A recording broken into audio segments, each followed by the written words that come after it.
Welcome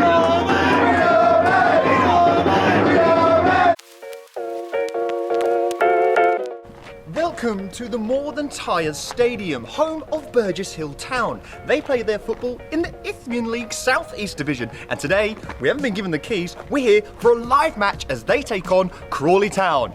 I hope it's not a flat performance. No pressure, lads.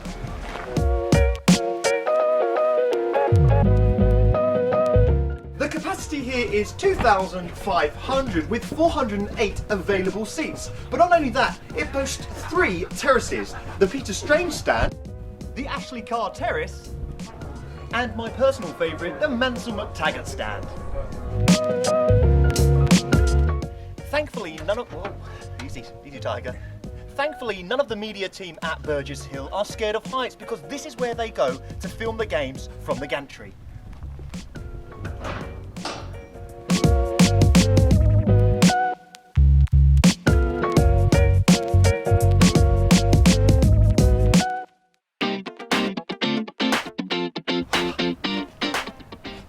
Ready when you need me, Gaffer. Welcome to non-league dugouts of the week, and this one is called a hearsay. It's pure and simple. Let's start with the all-important structure.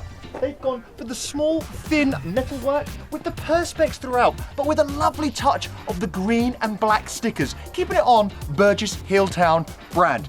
Let's talk about the seating arrangements. We've got 2 classic wooden benches, one at the front and one at the back.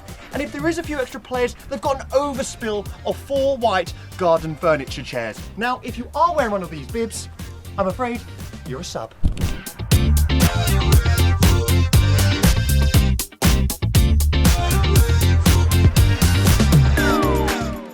The pitch is absolutely phenomenal.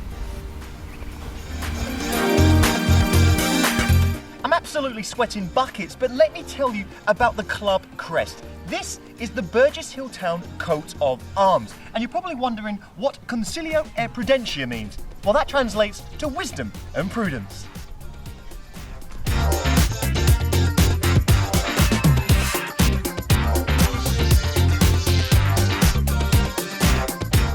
Let's have a look at the home changing room.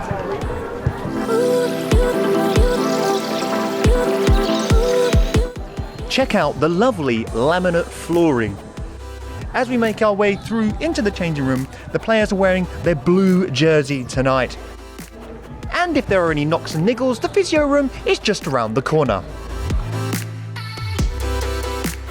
This is the legendary kitman, Pav. Pav, how long have you been a kitman for? Oh, 40 odd years, 20 odd years with Wimbledon in the old days, back before the 80s, with them right the way through to about 87.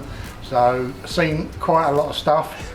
Do you have a famous Vinnie Jones story? Yeah, well, Vinnie started off the training ground where basically a new arrival would come in, they'd go out training, and then Vinnie used to burn the suit.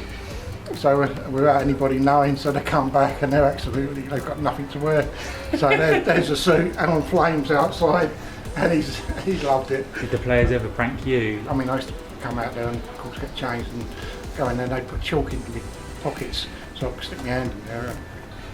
One of the things I did was we used to change around, right at about 10 minutes from the end of the game, I'd go and change around all their shirts and their trousers and their suits. So you had a little guy who ended up with a 6'4" jacket, and it was crazy.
the drummer.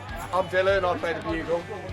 I'm Sam, and I play the tambourine. I'm Jack, and I'm the main vocalist. I saw my mate the other day. He told me he saw the ginger ballet. I said to him, there's no such thing until he showed me Pat Hodding. Pat Hodding, Pat Hodding, until he showed me Pat Hodding. I saw my mate the other day.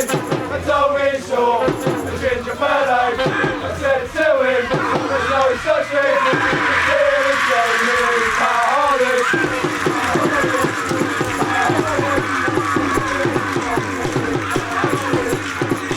Jay Lovett, manager of Burgess Hill Town Football Club.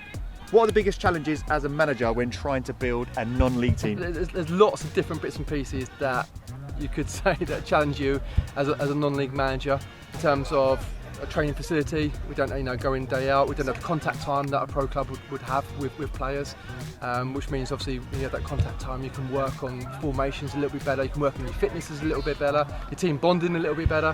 So we're trying to cram a lot into three times a week, well, 2 training sessions and the game on a Saturday. How difficult is recruitment?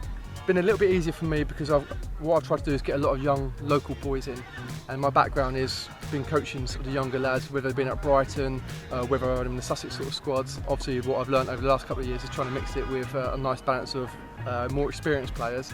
So yeah, the recruitment for that is trying to get a nice balance of a guy in his prime still and fit that will come and play for you. You know, the way we try and do it is we try and sell ourselves as a lovely ground, great fans. We have great, attendance every week. They sing their hearts out for us, so we sell that to the club, and also hopefully say that when you do come in, you get good training sessions. They're well structured, and we try and deliver it. And what kind of manager are you? What's your style? Style. I'll probably say one thing. The boys will probably say another thing. I think you take a lot of your style of play from how you played as a player. I like my teams to play, but also like them to stand up and be counted when it gets tough and the games are very physical. I like the boys to enjoy it. I know I can get on their cases and they'll tell you exactly the same thing when things don't go right.